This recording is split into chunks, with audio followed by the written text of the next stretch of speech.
പിതാവിൻ്റെയും പുത്രൻ്റെയും പരിശുദ്ധാത്മാവിൻ്റെയും നാമത്തിൽ ആമേൻ. തിരുഹൃദയ വണക്കം 9-ാം ദിവസം. യേശുവിൻ്റെ ദിവ്യഹൃദയത്തിൻ്റെ കാരുണ്യം. അനന്തശക്തനായ ദൈവത്തിന് ഉദ്ഭവപാപത്തിൻ്റെയും കർമ്മപാപത്തിൻ്റെയും മുറിവുകളുള്ള എല്ലാ മനുഷ്യരെയും അത്ഭുതകരമായി സുഖപ്പെടുത്തുവാൻ സാധിക്കുമായിരുന്നു. അവിടുത്തെ ദൈവിക ശക്തിക്ക് കീഴ്പ്പെടാത്ത ഒരു കാര്യവുമില്ല. എന്നാൽ മനുഷ്യരുടെ നേരെയുള്ള സ്നേഹാധിക്യത്താൽ നമുക്കുവേണ്ടി വേദനകൾ സഹിക്കാനും മരിക്കാനും സന്നദ്ധനായ ദിവ്യനാഥൻ ദൈവസ്വഭാവത്തിൽ ഇവയെല്ലാം സാധ്യമല്ല എന്നറിഞ്ഞ് മനുഷ്യ സ്വഭാവം സ്വീകരിക്കുകയും സകല അപമാനങ്ങളും സങ്കടങ്ങളും അനുഭവിച്ച് വേദനാനിർഭരമായ കുരിശുമരണം സഹിക്കുകയും ചെയ്തു.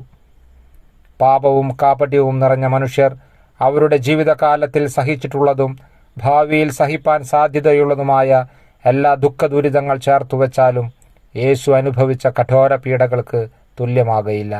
അത്രയ്ക്കുണ്ട് അവ തമ്മിലുള്ള അന്തരം.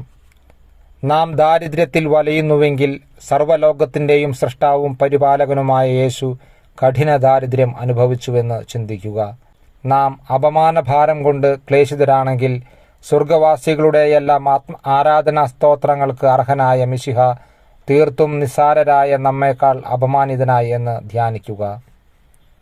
നാം രോഗത്താലും ശാരീരിക പീഡകളാലും കഷ്ടപ്പെടുന്നുവെങ്കിൽ പാപമാലിന്യമേശാത്ത തിരുനാഥൻ അവിടുത്തെ പാവന ശരീരത്തിൽ അവർണ്ണനീയമായ പീഡകൾ അനുഭവിച്ച കാര്യം സ്മരണയിൽ കൊണ്ടുവരിക.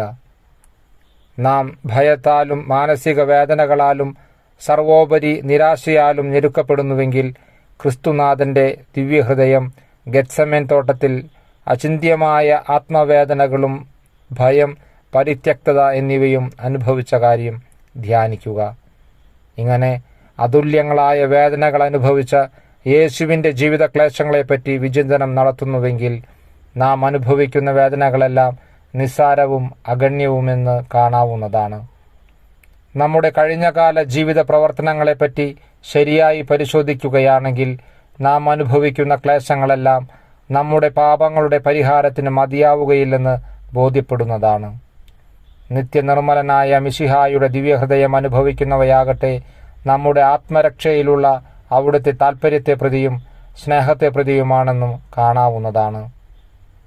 നമ്മുടെ സംശയങ്ങളിലും ദുഃഖങ്ങളിലും ധൈര്യവും പ്രതീക്ഷയും നൽകി നമ്മെ അവിടുത്തെ സമീപത്തേക്ക് അനുസ്യൂതം ക്ഷണിച്ചുകൊണ്ടിരിക്കുന്നു.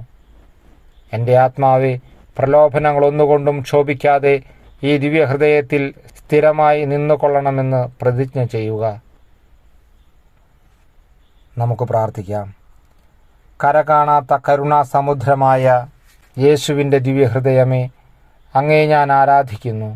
മനുഷ്യരുടെ നേരെ അങ്ങേക്കുള്ള സ്നേഹം അനന്തമെന്നും എല്ലാ ജനപദങ്ങളുടെ മേലും അങ്ങേ അനുഗ്രഹമഴ അനുസ്യൂതം വർഷിച്ചുകൊണ്ടിരിക്കുന്നു എന്നും അറിയുന്നതിനാൽ ഏറ്റവും ദുഃഖം നിറഞ്ഞ എൻ്റെ ഹൃദയം ആത്മീയ സന്തോഷത്താൽ തെളിഞ്ഞ് എന്നെയും എനിക്കുള്ള സകലരെയും വസ്തുക്കളെയും സമ്പൂർണമായി അങ്ങേക്ക് കാഴ്ച സമർപ്പിക്കുന്നു.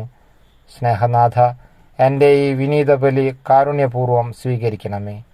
കർത്താവെ, അങ്ങേ മണവാട്ടിയായ തിരുസഭയ്ക്ക് പൂർണ്ണ സ്വാതന്ത്ര്യം കൊടുത്തരുളണമേ. ഞങ്ങളുടെ പിതാവായ പരിശുദ്ധ പാപ്പായെ സംരക്ഷിക്കണമേ.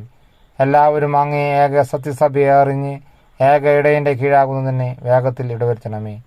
നിർഭാഗ്യ പാപികളുടെ മേൽ കൃപയായിരിക്കണമേ. ശുദ്ധീകരണ സ്ഥലത്തിലെ ആത്മാക്കളെ ആശ്വസിപ്പിക്കണമേ. അയോഗ്യദാസരായ ഞങ്ങളുടെ മേലും കൃപയായിരിക്കണമേ. അനുഗ്രഹത്തിൻ്റെ അമ്മയായ മറിയമ്മേ, ദിവ്യഹൃദയത്തിൻ്റെ നാഥേ, ഞങ്ങൾ ആഗ്രഹിക്കുന്നതും അപേക്ഷിക്കുന്നതുമായ സകല വരങ്ങളും അങ്ങേ ശക്തമായ മധ്യസ്ഥതയിൽ ശരണപ്പെട്ട് അങ്ങ് വഴിയായി ലഭിക്കുമെന്ന് പൂർണ്ണമായി ഉറച്ചിരിക്കുന്നു. ആമേൻ. യേശുവിൻ്റെ ദിവ്യഹൃദയമേ, പാപികളുടെ മേൽ കരുണയായിരിക്കണമേ.